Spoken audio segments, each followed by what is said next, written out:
Come and talk to me. Hello, everyone out there. This is the Majestic Talk Show. I'm your host, Latasha Morgan, certified Christian life coach, certified professional life coach, board certified master Christian mental health coach, and a whole lot of other goodies, y'all. Welcome to the show, and thank you so much for being here. Today, we have a guest, Quinn Cummings. She is the owner of Aidyn's Books, LLC. Hello, Quinn. How are you?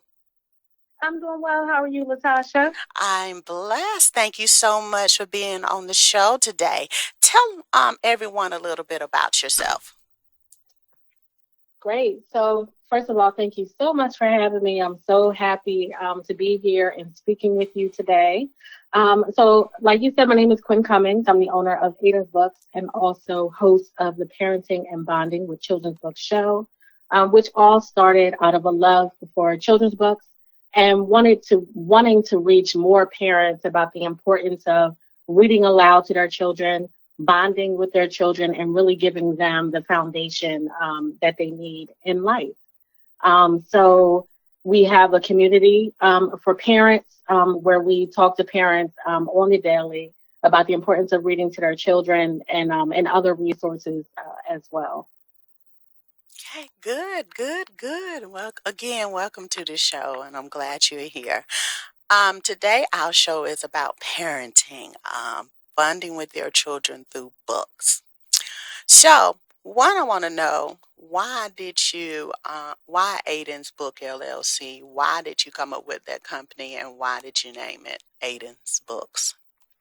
Okay, I'm happy to tell you that. So I've always been an avid reader myself. And when I had my son, I guess we'll get right into it. When I had my son, I had no idea I was going to be a single mom. But when I started that journey, I knew that growing up, in a Christian household with parents who, worked very hard to steer me in the right direction. And, the things that we learn about marriage and relationship and those types of things. Wasn't naive to the fact that raising a young man as a single mother, there will be some things, even though God equips us, there will be some things that I would not be able to teach my son. Mm-hmm. And I wanted him to have the full picture. I wanted him to walk into the world and feel prepared and not feel like anything was holding him back. I really believe in the power of story. And I believe in the power of really connecting with our children. And so from the time my son, whose name is Aidyn, from the time he was in the womb, I've read to him and I've been reading to him. He's 9 now, since he was born. So Aidyn's Books came from just me talking to different parents, friends, and family, looking for books myself when he was born, and really finding that there was a gap in that area. And so I just wanted to talk to more parents about the importance. So many parents have given up on the power of story for their children, even though we embrace story ourselves in our everyday lives. So I just really wanted to reach more parents and make sure that we were equipping our children, no matter what our familial background or daily life looked like. Okay, that's good. Why do you think it's important, or how can we bond with our children through books? How do we do that? There are so many ways. And I think just from being in the community and talking to different parents, some of the things that kind of hold us back from reading to our kids is we may think the school is doing it. If we're not homeschool parents, you're like, why do I have to read books to my kids? They read books in school. It's going to feel like homework. Some parents can't keep their children engaged during story time, and so they give up. And then there's, a large population of parents who are afraid to read with their kids because they might not be very literate themselves. And so it's a work, for all of us to reach all of these different types of parents. But bonding with our children through story is as simple as just carving time out with our kids, right? And if you look up how much time should I read with my kids per day, there are different numbers out there. And I tell parents, even if you only have 5 minutes a day to sit down with your child and just start to read a book with them and just allow the conversation to flow, Because that's another thing, and Latasha, stop me if I'm if I'm going too far. But that's another thing that I think gets parents is we think we have to rush through a book. We think we have to get through a whole book or a whole chapter. But when I talk to parents about the magic of story, it's more than the book. It's also it's the conversation that comes from that book that leads us to a stronger bond or strengthening the bond with our children. So if you ever sit with your kids and you're reading a book, for anybody listening out there, and what gets a lot of parents, because we work hard, and sometimes when we get to story time, we want to rush through. But if we just pause when our kids have questions while we're reading the story and let them get those questions out without thinking about the fact that we just want to get through the story or we want to finish the book, just allow them to ask those questions, and you will be surprised the things that they may say in those moments. And it can really help to open up the world between you and your child. It can also open up a way of communication. Yes. Because I saw by looking at your website that you believe that communication is necessary for a successful relationship with your children, with the child. Yeah. And that's important. With the questions, a lot of things may come up during those conversations with your children. Maybe you'll learn things about them that you didn't know, or learn more about the people that are around them. And maybe then we wouldn't miss so much stuff that's going on with our children if we actually sat down to have that story time with them. Because I know when we were growing up, and even with my nieces and nephews, my mom would always do that. She would always read, or either we'll make up our own stories.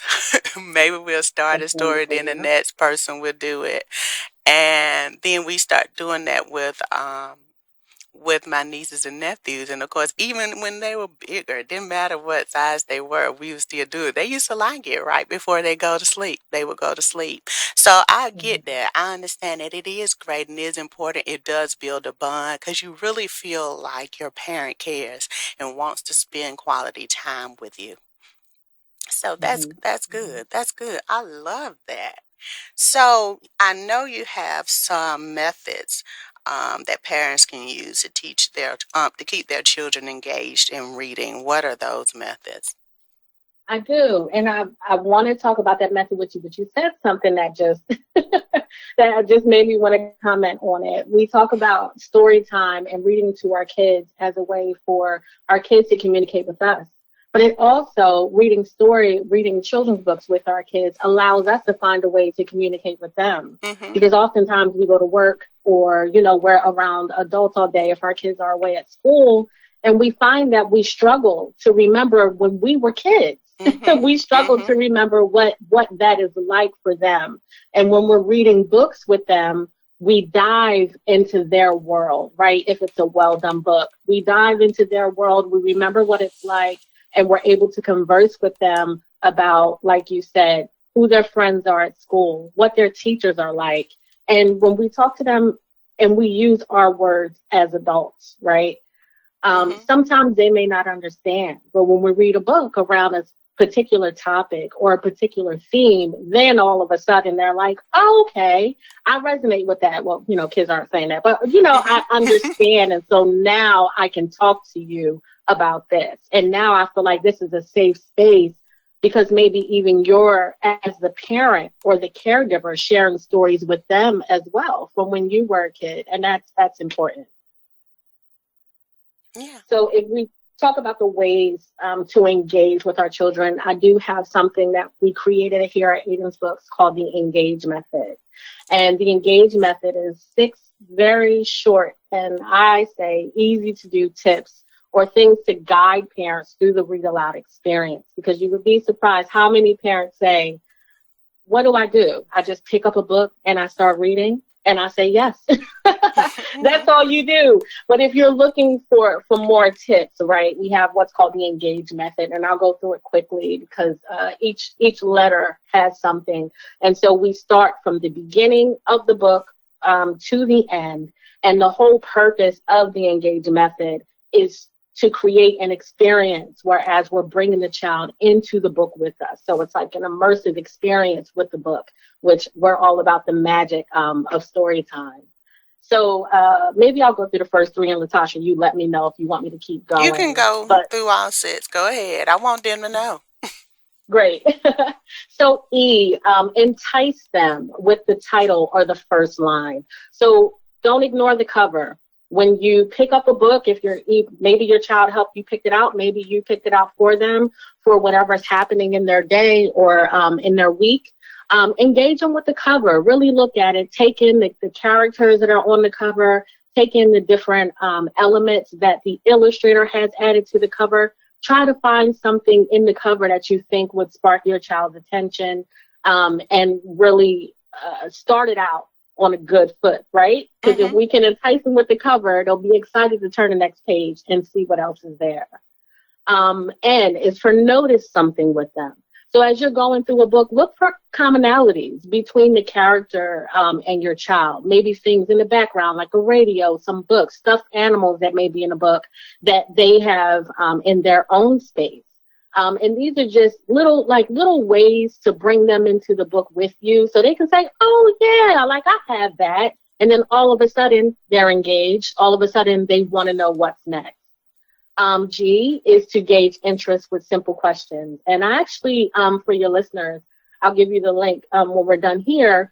But I have a list of questions that you can ask while you're reading a story with your kids to help to encourage that conversation and discussion with them. A is for apply a personal touch or story.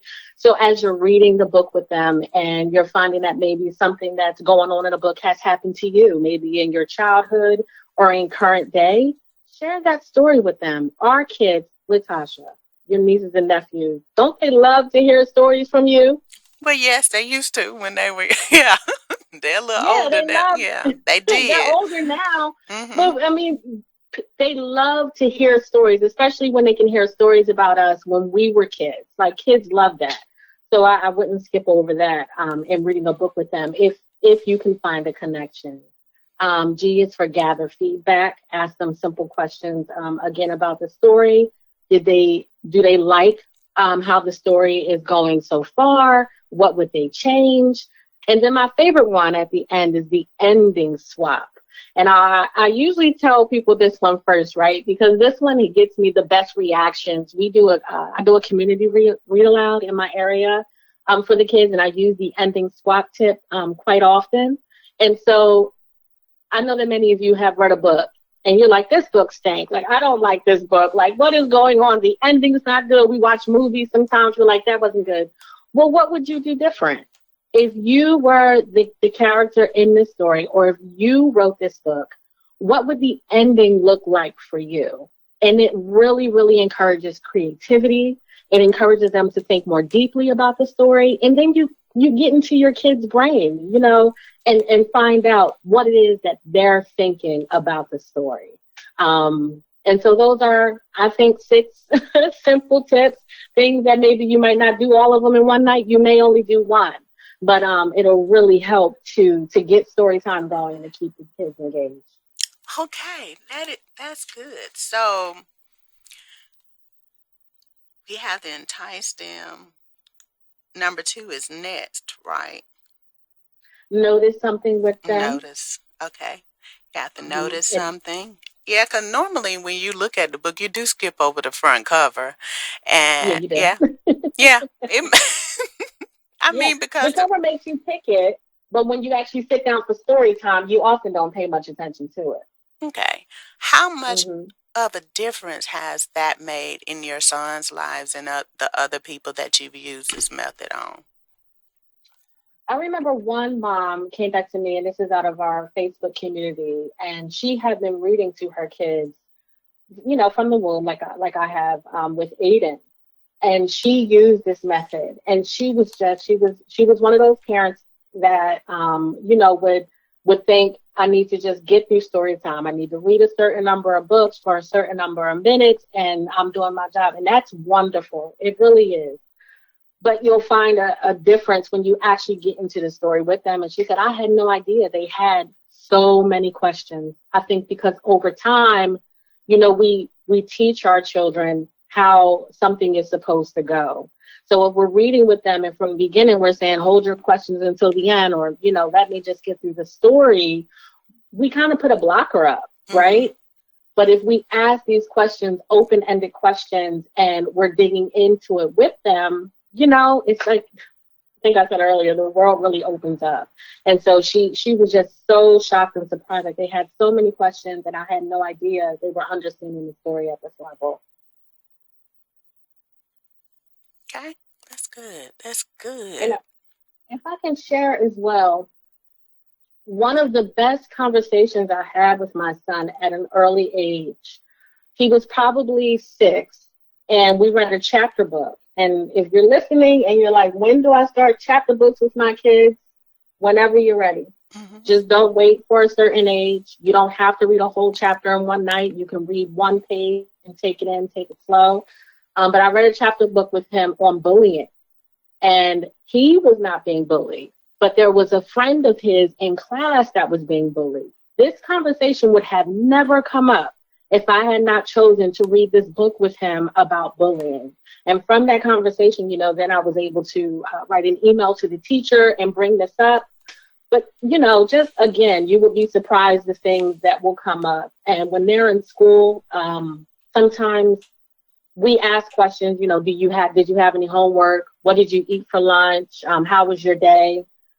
But reading story to them and having these different experiences and things come up in the book will jog their memories and let them know that it's a safe place for them to talk about these particular things. Yeah. And then even as they grow older, though, they'll be more willing to talk to you about anything because you've opened up that door for them. Yes, that's I good. Totally agree. Thank you so much, Quinn, for that. I mean, I've done it before, but never really thought about it. It's just a thing, that I would do. But I read in one of your blogs, open letter to Black single moms that you wrote on April 10, 2021, when it's on your website. And I just want to read a little bit of what you said. And this is just a portion. More than that, well-chosen books can help to reinforce themes that we want to teach our children: raising leaders, building confidence, raising independent thinkers, raising compassionate and empathetic kids. I know it's hard to choose books when our children are seldom represented in the pages. I hear you. But there are books out there. I can help you find them. This is what I know for sure. School is not enough. Reading to our children gives them words.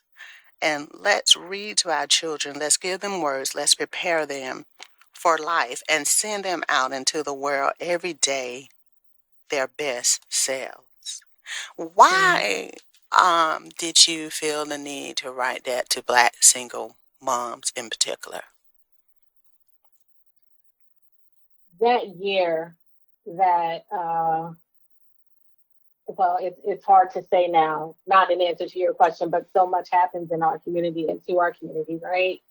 But I think that in that time frame, there was another injustice.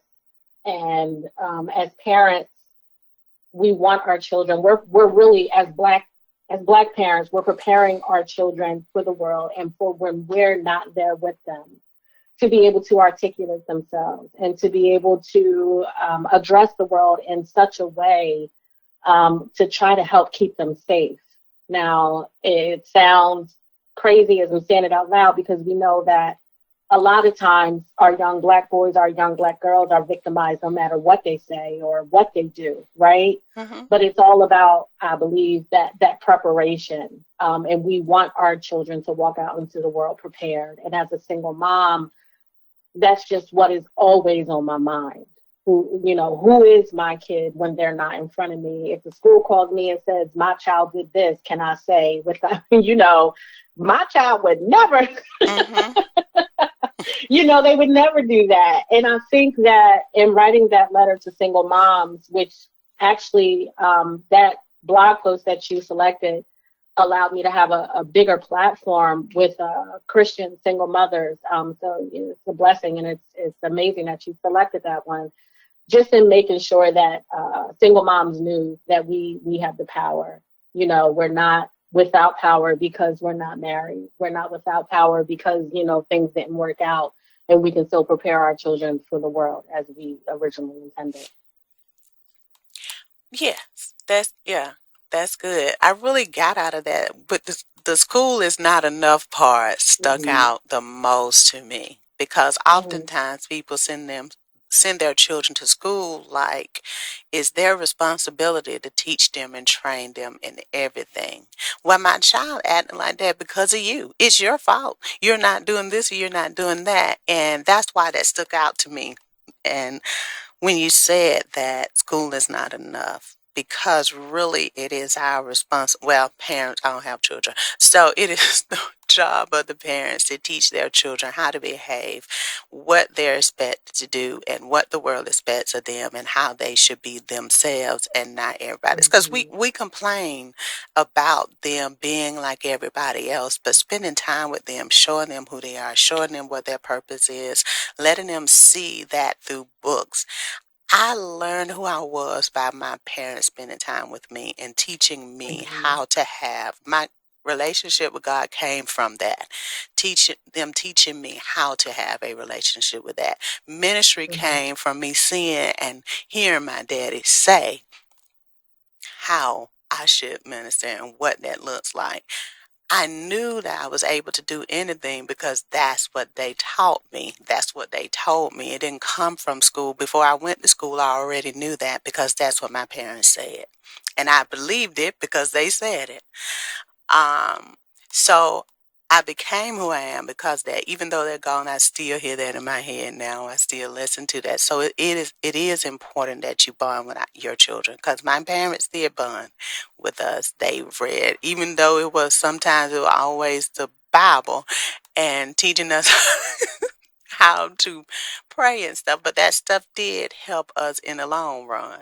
So yeah, it Mm-hmm. does. The communication and bonding with your children are important. It's essential in life. Does show them who cares about them. That I can always come home to a place that I know is safe and secure for me. And Mm-hmm. somebody there loves me. I don't have to be like this person or that person because I know that who I am is who God called me to be, who God has made me to Mm-hmm. be. And I know that there's nothing that I can't do. So that's Mm-hmm. why I love that part. I love that part. Yeah. Anything else? We have 5 minutes left. Is there anything else you would like to share? Yes, actually, on your last point, because that was what you pulled out of that blog post. I've spoken to a number of teachers, administrators, and other folks just in education, elementary, middle school, and up, who talk about what our children are being taught in schools. And I know more and more of this is coming up in the Black community, as far as what our children are learning, the curriculum that they share with us or that they use to give our children a foundation in school. And if we entrust the schools to give our children a foundation that they need, they won't have a foundation. Because when we send our children to school, like you said, they should already be learning who they are at home. Hmm. Because if they try to learn who they are in school, I really feel like, you know, it will mess them up for life. Are there good teachers out there? Are there good schools? Yes, there are, but it starts with us, you know, as parents. So I think that one of the reasons why Aidyn's books, you know, is still here today, because it was started a few years ago, is because I hear from parents who may say, you know, the school is doing it. The schools are reading to our kids. There's no reason for me to do that. And they may be reading to our kids, but look into the materials that they are reading, you know, to your children, and the curriculum that they're following in order to select books. So yeah, just to add that on. And if any parents are interested in the Engage method or our resource library book recommendations, I would encourage you. I created something for your listeners. if you go to aidynsbooks.com/majestic, you'll get access to our Engage method. I created a short video course for it as well. So that's Aidyn's Books, AIDYNS books.com/majestic. And if you sign up on that page, you'll be given a PDF of our Engage method as well as access to our resource library. Oh, thank you, Quinn. I just like the fact that Majestic is on the end. Yeah. I love it, Latasha. So, to our listeners, go check that out. And not only that, Quinn, let them know where they can find out the information about your events. Are there any events that you're doing soon? We are going to start the podcast back here in July, so look out for that. But if you hop on our email list, you'll get all that information. Once you sign up on our website, you'll also be taken to our Facebook group, which is a community of parents who are all after the same thing. There are children's book authors in there as well. We like to bring light to traditionally published authors, but especially our indie authors who are really working to put diverse, beautiful stories out into the world. So check us out on the website, and then check us out over in our Facebook group if you do Facebook, and you'll find everything you need there. Okay. Good.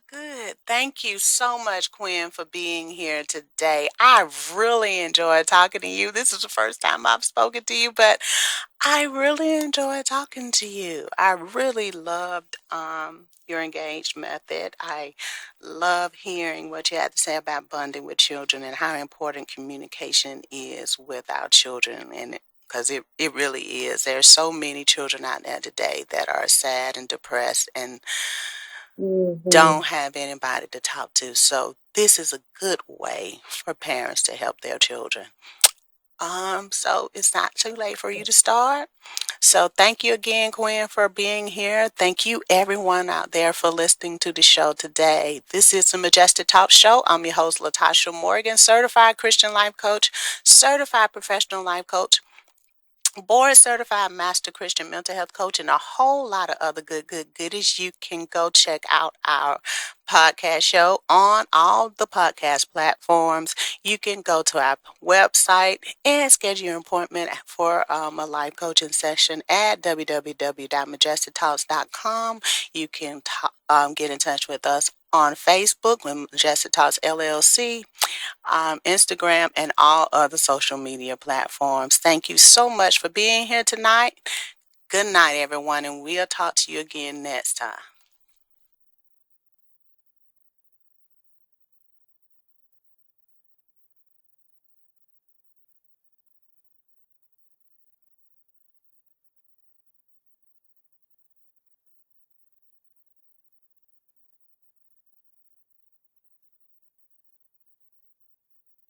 Talk to me,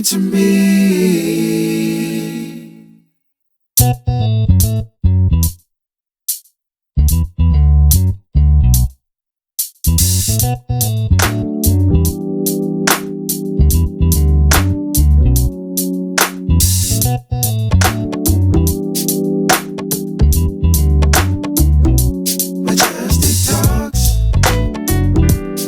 Come and talk to me.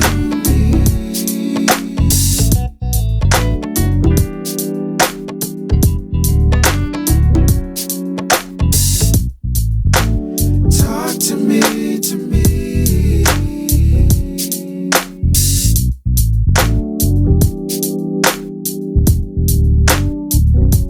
Majestic talks. Come and talk to me.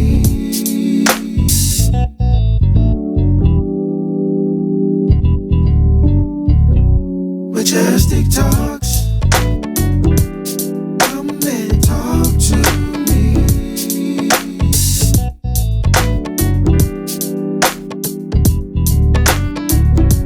Majestic talks. Come and talk to me.